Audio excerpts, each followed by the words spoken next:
Bismillahirrahmanirrahim. Assalamualaikum warahmatullahi wabarakatuh. Bismillah, alhamdulillah, la haula wa la quwwata illa billah. Muhammad ibn Abdullah wa alihi wa ashabihi wa wala ba'du. Dan syukur kita panjatkan kehadirat Allah Subhanahu wa taala. Salawat beriring salam semoga tercurah bahkan pada junjungan kita Nabi besar Muhammad sallallahu alaihi wasallam. Alhamdulillah, malam hari ini kita bisa berkumpul dalam satu sinkronus, ya, satu frekuensi, satu melalui Google Meet, mata kuliah, proposal, tugas akhir. Mudah-mudahan semuanya diberi kesehatan oleh Allah Subhanahu wa taala dan teman-teman semua bisa menyelesaikan tugas akhir berupa skripsi dengan baik. Selanjutnya, terus kalian hari ini sudah menerima SK, ya, sudah menerima SK pembimbing. Nah, artinya silahkan lebih lanjut untuk menyelesaikan tugas-tugas saudara, mulai dari awal sampai dengan akhir, dengan melibatkan dosen pembimbing, ya. Jadi sekarang sudah ada dosen pembimbingnya.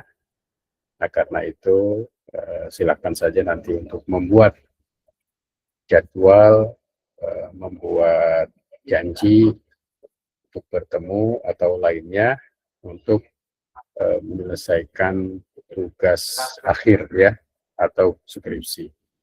Nah, teman-teman sekalian, kita lihat kelas kita dulu, ya. Kelas kita di sini ada 7A1 yang pagi maupun yang siang. Nah, ini yang 7A2, ya. Silakan nanti teman-teman semua untuk bisa mengisi kehadiran, ya, mengisi kehadiran di kelas, karena kehadiran ini disetting ya dari jam 18.30 sampai jam 21. Nah, silakan teman-teman semua untuk mengisi kehadiran di kelas, ya, terutama untuk mata kuliah yang sekarang kita perkuliahi, proposal tugas akhir di kelas A1 maupun pagi dan siang. Nah, kalau kita lihat, ya, pertemuan kita ini sudah masuk pertemuan 14, ya. Karena itu pertemuan ini kemungkinan pertemuan terakhir, ya, untuk perkuliahan pada saat ini.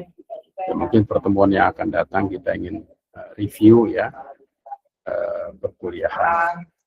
Nah, oleh karena itu, sebagaimana yang disampaikan pada awal-awal perkuliahan, teman-teman semua itu harus sudah mampu, harus sudah bisa menyelesaikan tugas akhirnya, ya, tugas akhirnya untuk tugas mata kuliah ini, mata kuliah proposal tugas akhir, ya, di mana salah satu tugas mata kuliah itu, ya, ada yang bersifat UTS dan UAS. Nah, yang bersifat UTS dan UAS ini ada satu link, ya, dalam satu link yang dulu pernah disampaikan, dan kemudian rekan-rekan semua ketika sudah mengirimkan proposal, ya, sebagaimana yang dulu pernah disampaikan, kemudian juga melakukan proposal ujian proposal skripsi. Setelah itu adanya perbaikan-perbaikan.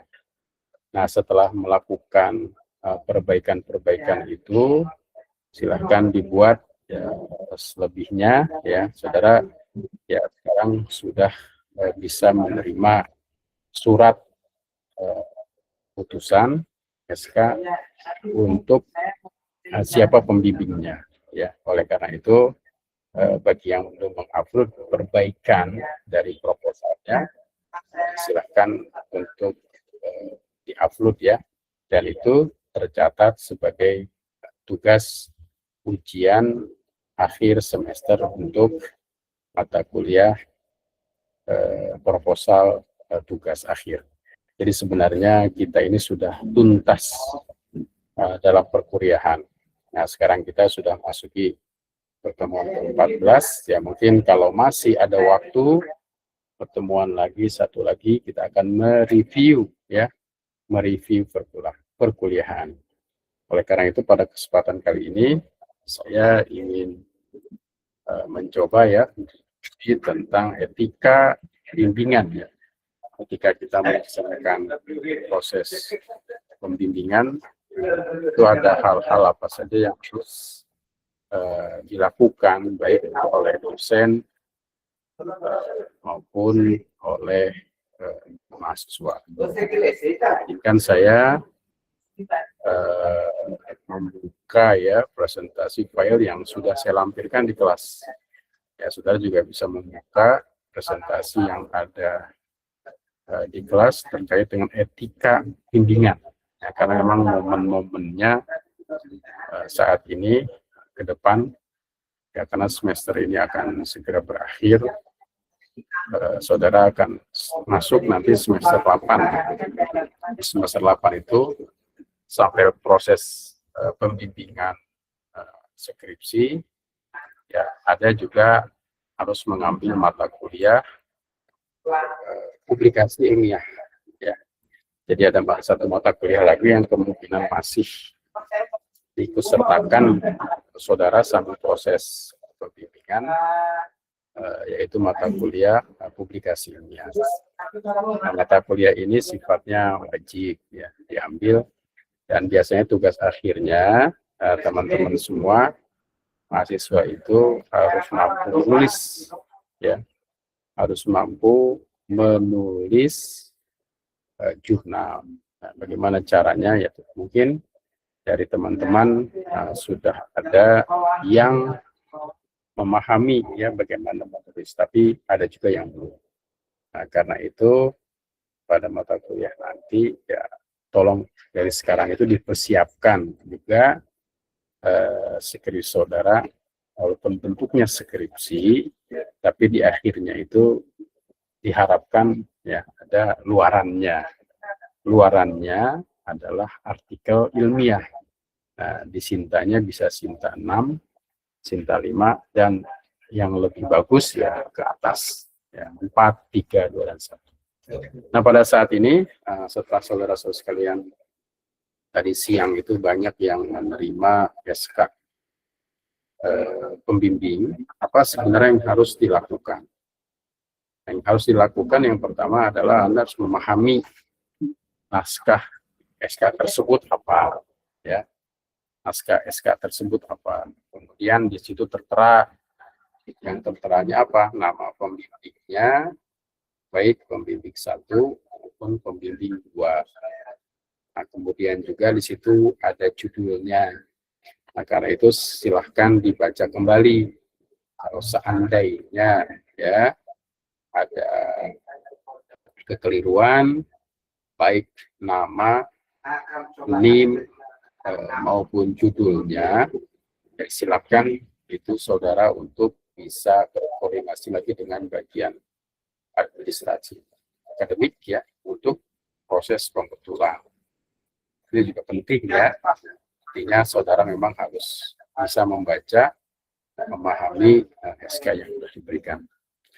Nah, terkait dengan etika bimbingan tugas akhir ya, ada etika akademik yang harus dipahami oleh seluruh sivitas akademika, yang harus dipahami baik oleh mahasiswa maupun oleh dosen. Ya. Jadi etika akademik itu juga dimaknai sebagai fondasi utama dalam pengembangan ilmu pengetahuan. Jadi sebagai seorang calon sarjana, ya, harus mampu menyesuaikan visi dan misinya. Ya, saudara harus tahu visi dan misi lembaga. Itu ada Islamis, dinamis, moderat, ya, yang merupakan bagian dari kajian-kajian keislaman ke depan, ya, yang ada di STI Sirajul Falah. Kemudian penerapan etika itu harus diterapkan dalam proses pembimbingan. Ya.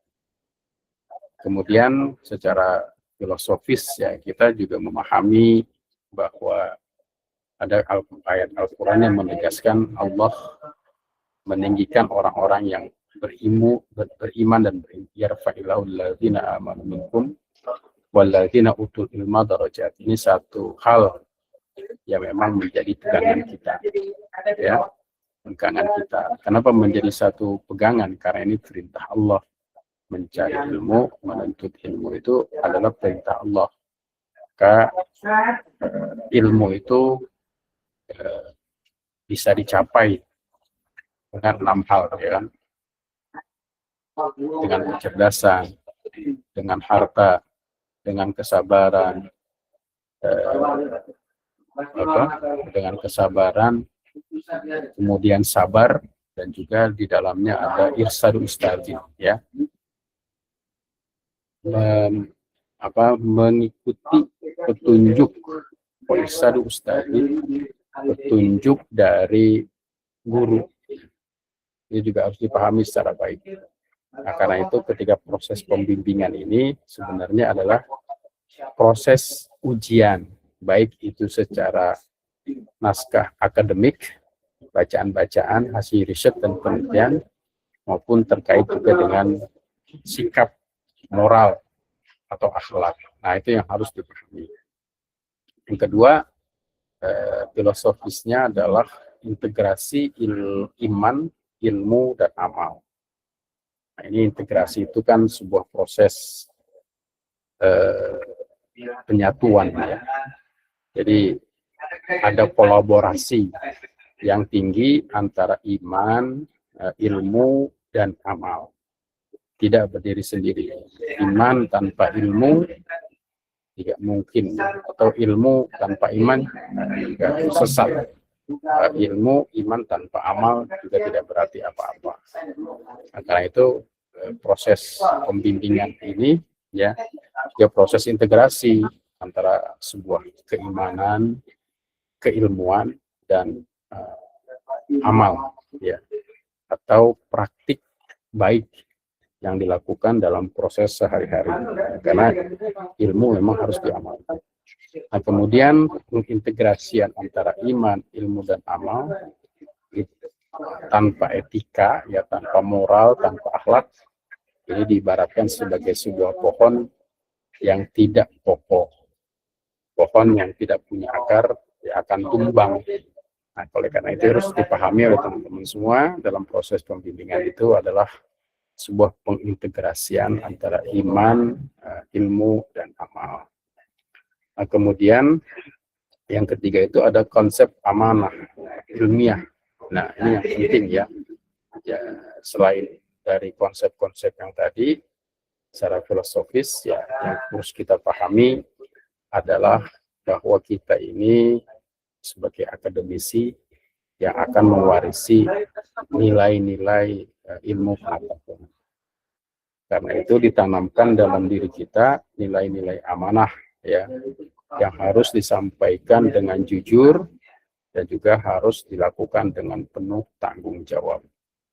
Nah, itu ada etika ilmiah, etika ilmu yang harus dipahami dalam menyusun karya ilmiah, apalagi tugas akhir.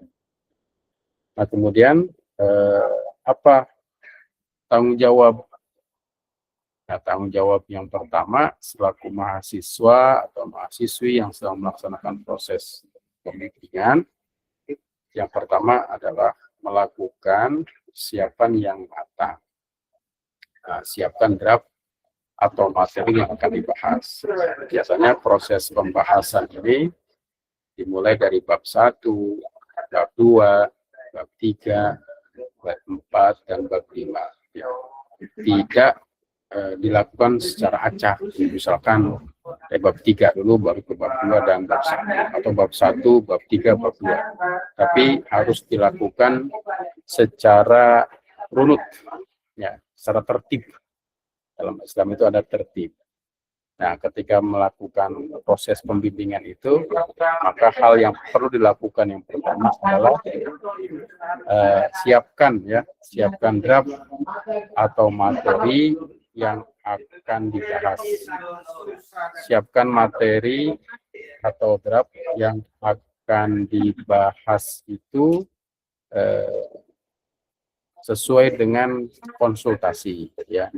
Maka penting bagi teman-teman semua ketika melakukan proses pembimbingan itu memiliki buku catatan. Buku catatan itu usahakan jangan berbentuk lembaran-lembaran, tapi dalam bentuk buku, ya.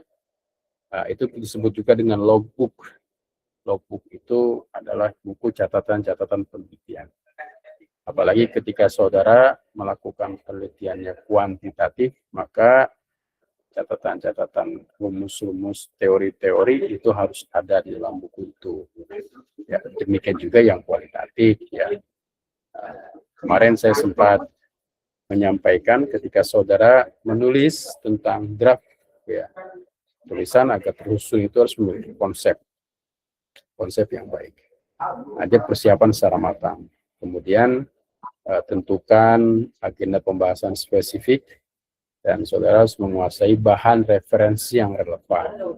Ini persiapannya, ya, kuasai bahan referensi yang relevan. Kemudian yang kedua ini penjadwalan yang sopan. Artinya teman-teman mahasiswa juga punya kesibukan, dosen-dosen juga punya aktivitas. Siapa yang menyesuaikan? Ya, sebaiknya memang yang menyesuaikan adalah mahasiswa. Nah, kemudian juga ada etika, ya. Jadi walaupun mahasiswa itu sibuk, lebih sibuk dari dosen misalkan, ya jangan saudara menampakkan kesibukannya itu melalui pesan-pesan yang sifatnya menyatakan bahwa saudara sangat sibuk sehingga dosen harus menyesuaikan dengan jadwal saudara. Nah, jangan seperti itu, ya. Jadi berikan kabar secara baik untuk melakukan proses bimbingan. Nah, bagaimana kalau dosen itu ada yang tidak memiliki alat komunikasi?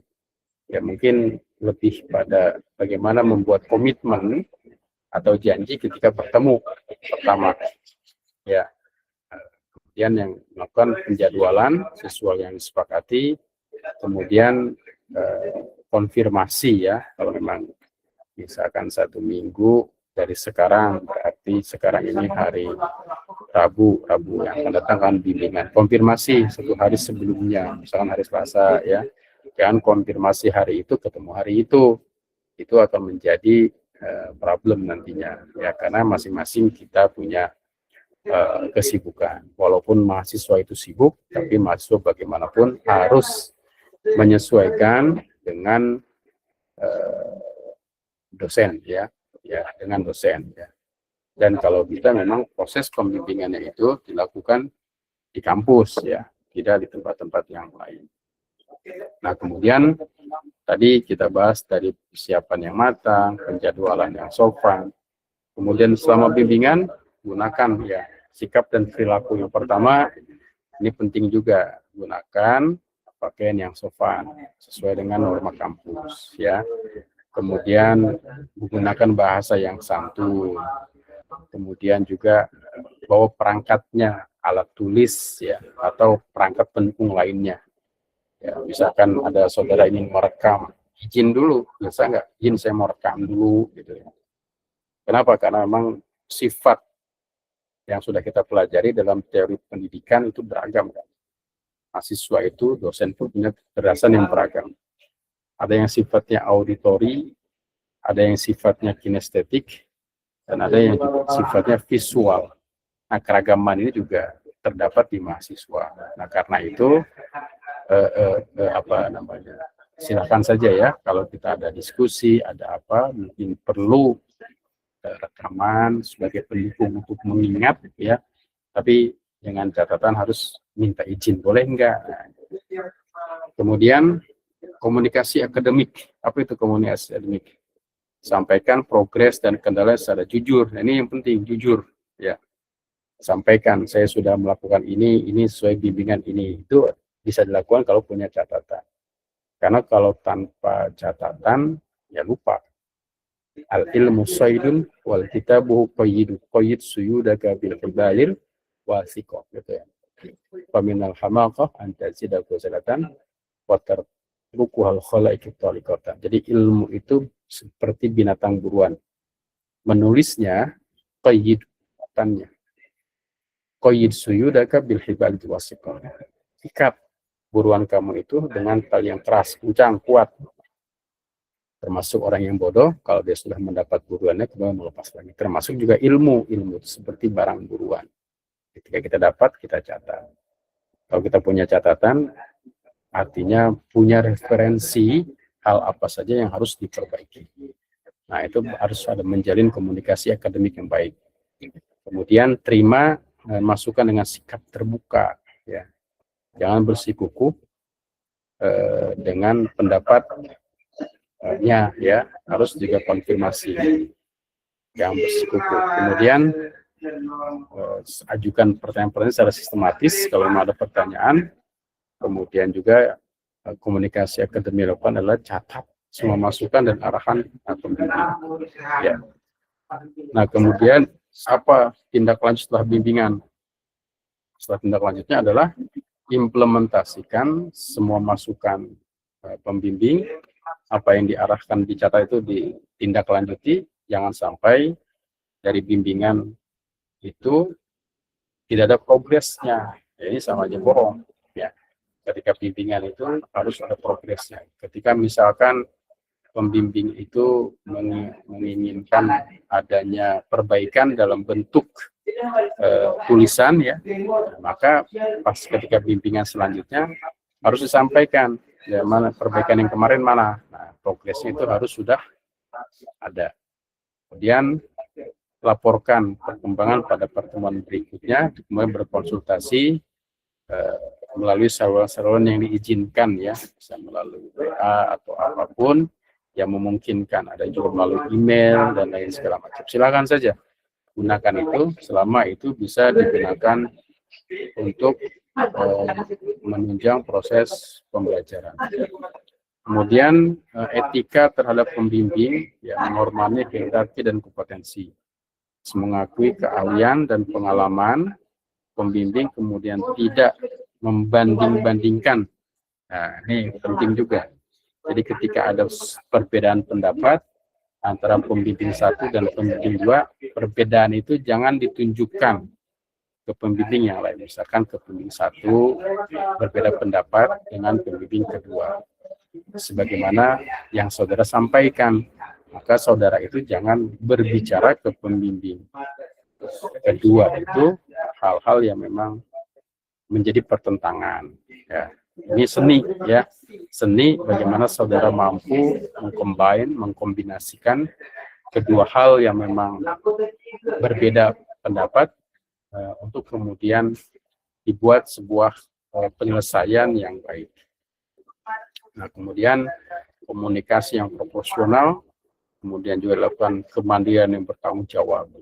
Ya, hal-hal ini memang perlu saudara lakukan dalam proses pembimbingan.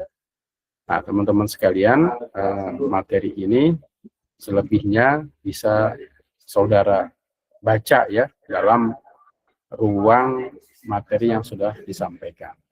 Nah, maka dalam konteks pendidikan Islam itu juga yang harus diperhatikan adalah implementasi nilai-nilai etika akademik ya, seperti niat itu harus dikuatkan kembali, menghindari sifat sombong atau ujub, kemudian menganggap ilmu sebagai amanah, bukan sebagai milik pribadi, bahwa ilmu itu bersumber dari Allah Subhanahu wa Ta'ala. Nah, kemudian integrasi ilmiah yang harus dilakukan itu adalah ada siddiq, amanah, tabligh, dan fotona. Ada jujur, apa dipercaya, cerdas, dan menyampaikan. Nah, ini yang penting yang harus menjadi sikap dari teman-teman mahasiswa ya untuk melakukan bidik. Maka di akhir ya kita melakukan komitmen untuk jujur, bertanggung jawab, bermanfaat, dan bermartabat. Nah, itulah hal-hal yang memang harus dipahami ketika kita melakukan proses pembimbingan ya, proses pembimbingan. Nah, kemudian perlu saya sampaikan juga ya teman-teman sekalian, ini saya ucapkan selamat semuanya ya sudah masuk pada tahapan-tahapan pembimbingan skripsi. Perjalanannya cukup panjang. Oleh karena itu manfaatkan sebaik-baiknya untuk menyelesaikan tugas akhir itu tepat waktu. Ya karena memang di akhir ini di bulan Desember ini saudara menerima SK ya terkait dengan pembimbing. Nah, nanti banyak perjalanan yang masih perlu dilakukan. Saudara nanti akan masuk semester ke-8. Nah, di semester 8 itu dalam proses pembimbingan itu ada waktunya untuk melaksanakan WIP work progress ya. Ujian progresnya sudah sampai mana? Yaitu kalau sudah menyelesaikan bab 1 sampai bab 3. Nah, kemudian setelah WIP selesai ada lagi yang harus dilakukan dalam ujian, yaitu uji komprehensif ya. Uji komprehensif nanti akan saya sampaikan kisi-kisinya ya. Kisi-kisinya sudah ada sebenarnya. Setelah uji komprehensif nanti saudara akan ujian munaqashah. Jadi syarat ujian munaqashah itu adalah lulus dalam ujian komprehensif. Gitu ya. Jadi tahapan-tahapannya harus dilakukan. Saya berharap dan tetap menjaga kesehatan dalam proses perkuliahan dan proses pembelajaran. Saudara sudah memasuki tahap akhir yang tentunya memang harus betul-betul disiapkan secara baik, karena pada dasarnya saudara nanti akan dilantik ya, memindahkan tali pita dari pita ke kiri ke kanan, dari otak kiri ke otak kanan, dari teori menjadi implementasi atau praktek dalam pembelajaran dan kegiatan kita di masyarakat. Nah, itu saja mungkin teman-teman sekalian pertemuan yang kita lakukan pada malam hari ini. Kalau ada hal-hal yang didiskusikan, disilahkan. Kalau ada yang mau ditanyakan, disilahkan. Nah, cukup ya, berarti tidak ada yang ditanyakan. Saya berharap teman-teman semua itu untuk mengisi kehadiran di kelasnya masing-masing. Baik kelas 7A1 maupun 7A1 pagi maupun 7A1 siang. Silakan masuk kelasnya masing-masing, isi kehadiran. Kalau saudara tidak bisa mengisi kehadiran, nanti bisa konfirmasi ke saya. Ya, karena memang kalau tidak mengisi kehadiran nanti dinyatakan tidak ada, tidak hadir alias tidak alfa ya, alias tidak masuk. Ya, terima kasih semuanya atas kehadirannya. Mohon maaf atas segala kekurangan. Semangat ya saudara sekalian dalam mengikuti akhir dari proses-proses perkuliahan. Semoga senantiasa kita diberikan kesehatan oleh Allah Subhanahu wa Ta'ala yang bermanfaat dan berkah, kemudian juga diberikan kemudahan. Terima kasih atas kehadirannya. Mohon maaf atas segala kekurangan. Akhirul kalam. Assalamualaikum warahmatullahi wabarakatuh. Waalaikumsalam warahmatullahi wabarakatuh. Terima kasih.